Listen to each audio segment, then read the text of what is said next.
Welcome friends, வாங்க இன்றைக்கி நம்ம டேஸ்டியாக ஈஸியாக லஞ்சுக்கு என்ன செய்கிறதுன்னு பார்க்கலாங்க. எல்லாருக்கும் விருப்பமான முட்டை அடை குழம்பு எப்படி செய்யலான்னு பார்க்கலாங்க.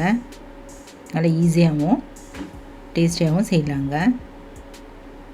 வாங்க இப்போ இந்த முட்டை அடை குழம்பு எப்படி செய்யலான்னு பார்க்கலாம். எக் அடை குழம்பு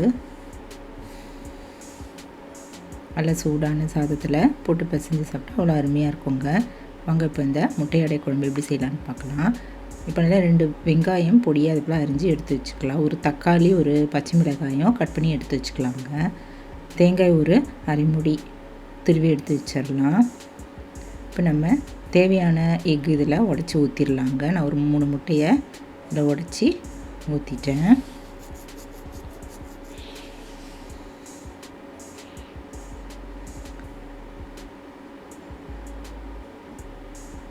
உடச்சிட்டு இதுக்குள்ளே நல்லா பீட் பண்ணி நல்லா அடிச்சிடலாங்க, கலக்கிக்கலாம்.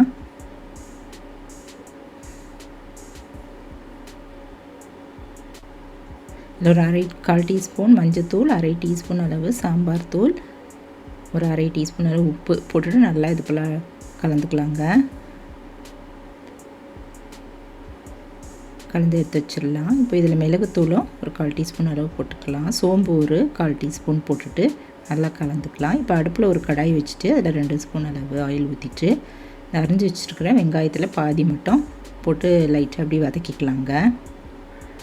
இந்த குழம்பு செஞ்சால் நம்ம சைட் டிஷ் தேவையில்லை. இந்த குழம்பு செய்கிற நாளுக்கு நம்ம சைட் டிஷ்ஷு நம்ம இதே செய்ய தேவையில்லைங்க. இதே நம்ம தொட்டுட்டு சாப்பிட்றலாம், ஈஸியாகவும் முடிஞ்சிடுங்க. இப்போ இது லைட்டாக அப்படி வதக்கிட்டு நம்ம இறக்கிடலாம். இப்போ இந்த வதக்கின இந்த வெங்காயத்தில் கலந்து அந்த முட்டை கலவையில் போட்டுட்டு அதையும் நல்லா கலந்துக்கலாங்க.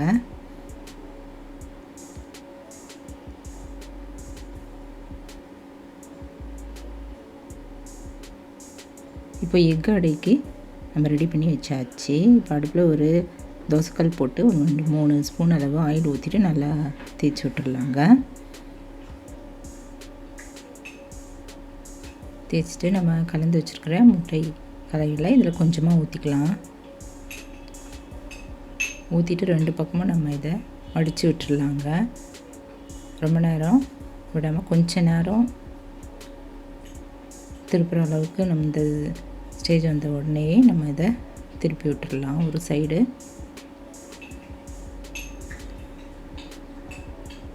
ஈஸியாக வந்துடும்.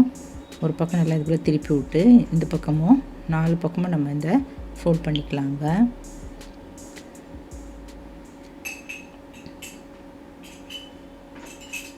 ஃபோல்ட் பண்ணிவிட்டு இதை திருப்பி போட்டுடலாம். நல்லா வெந்துடும். ஒரு பக்கம் நல்லா வெந்த பிறகு இன்னொரு பக்கமும் திருப்பி போட்டுக்கலாம். திருப்பிட்டு நம்மளுக்கு தேவையான ஷேப்பில் இதை கட் பண்ணிக்கலாம். கிராஸாகவோ இல்லை ஸ்கொயராகவோ கட் பண்ணிக்கலாங்க.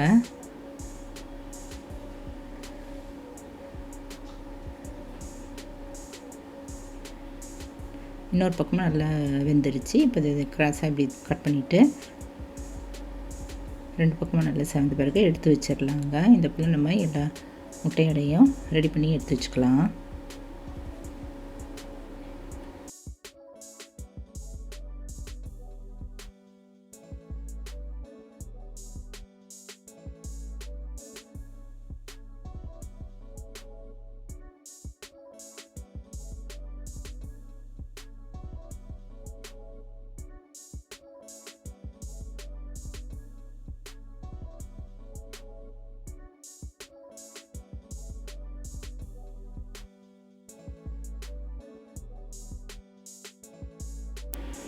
இது போல் எல்லா முட்டையும் நம்ம அடையாக ஊற்றி கட் பண்ணி எடுத்து வச்சிடலாங்க. இப்போது நம்ம துருவி வச்சுருக்க தேங்காயை மிக்ஸி ஜாரில் போட்டு கொஞ்சமாக தண்ணி ஊற்றி நைஸாக அரைச்சி எடுத்து வச்சுக்கலாம்.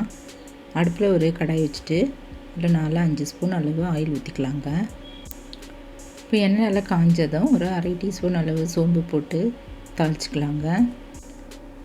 கூடவே பச்சை மிளகாய், வெங்காயம், கருவேப்பிலை இதெல்லாம் போட்டுட்டு நல்லா வதக்கிடலாம்.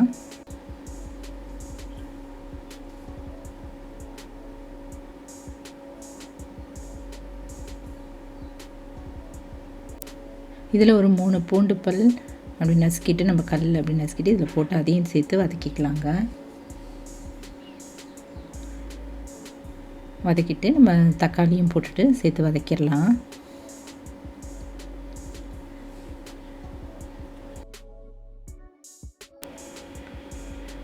இப்போ இதில் 1/4 டீஸ்பூன் அளவு மஞ்சத்தூள், சாம்பார் தூள், மிளகாய்த்தூள் அது ஒரு 1.5 டீஸ்பூன் அளவு போட்டுட்டு, ப்ளெயின் மிளகாய்த்தூள் அது 1 ஸ்பூன் போட்டுக்கலாங்க. நம்ம காரத்துக்கு தகுந்தபடி இதில் மிளகாய்த்தூள்லாம் ஆட் பண்ணிக்கலாம்.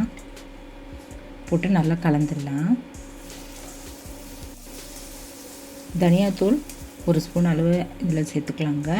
சேர்த்துட்டு சிக்கன் மசாலா பொடி இருந்ததுன்னா அது ஒரு 1/2 டீஸ்பூன் அளவு ஆட் பண்ணிக்கலாம். இல்லைன்னா கரம் மசாலா ஒரு 1/2 டீஸ்பூன் அளவு இதில் சேர்த்துக்கலாங்க.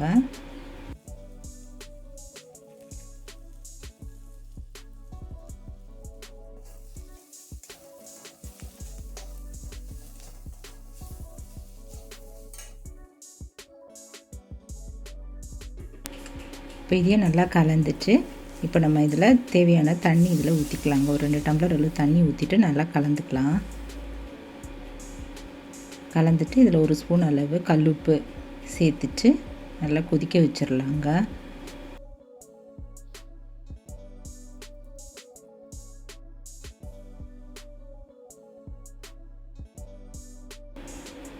இப்போ இந்த குழம்பு நல்லா பச்சை வாசனை போக நல்லா கொதித்த பிறகு நம்ம அரைச்சி வச்சுருந்த தேங்காய் விழுதை போட்டுட்டு நல்லா கலந்துக்கலாங்க.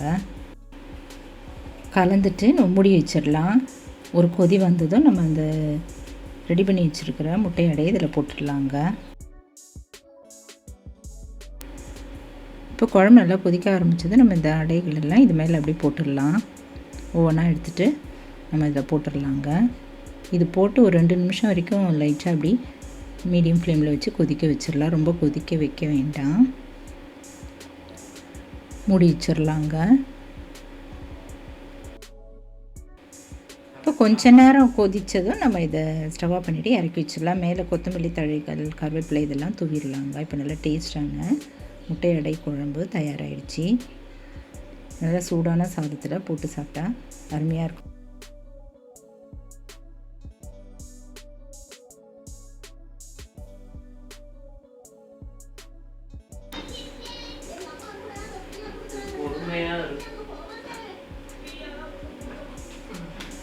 நீங்களும் இந்த டேஸ்ட்டான முட்டை குழம்பு இது போல் லஞ்சுக்கு செய்து பார்த்துட்டு எப்படி இருக்குன்னு சொல்லுங்கள். இந்த வீடியோ பிடிச்சதுன்னா என்னுடைய சேனலான குக்கிங் வித் சித்ரா அந்த சேனலை சப்ஸ்கிரைப் பண்ணிக்கோங்க. தேங்க்ஸ் ஃபார் வாட்சிங். நம்ம அடுத்த வீடியோவில் பார்க்கலாம். நன்றி, வணக்கம்.